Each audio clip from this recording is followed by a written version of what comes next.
১ মাস পর আবারও খুলনায় ব্যাক করলাম।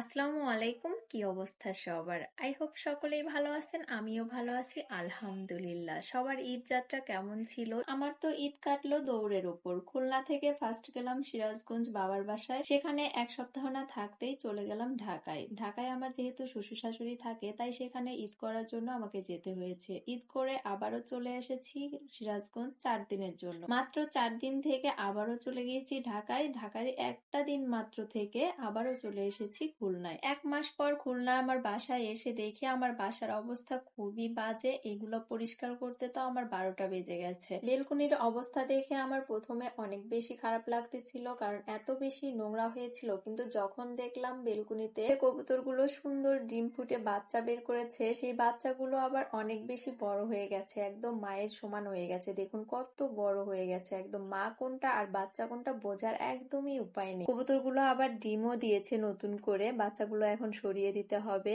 কারণ নতুন ডিম দিয়েছে, সেগুলো ফুটে আবারও বাচ্চা বের করবে। সাথে দেখুন কত সুন্দর পাখিগুলো ডিম ফুটে বাচ্চা বের করেছে। যদিও কবুতরগুলো এর আগেও বাচ্চা ফুটিয়েছিল, বাট পাখি ফার্স্ট টাইম বাচ্চা ফুটালো।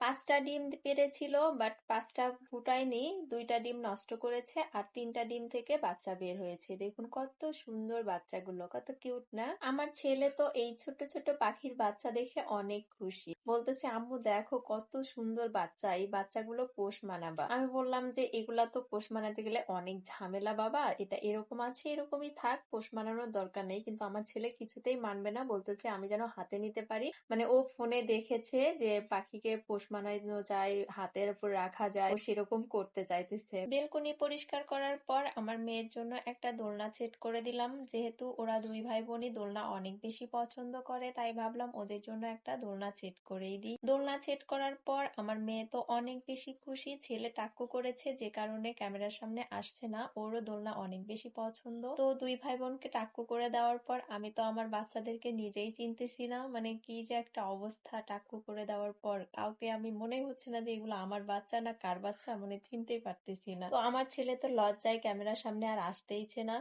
মেয়েকেই একটুখানি ভিডিও করলাম। তো আমার ভিডিওটা কেমন লাগলো সবাই কমেন্টে জানাবেন। আর আজকের ভিডিওটা এখানেই শেষ করছি। সকলেই ভালো থাকবেন, সুস্থ থাকবেন আর আমাদের জন্য দোয়া করবেন। আল্লাহ হাফেজ।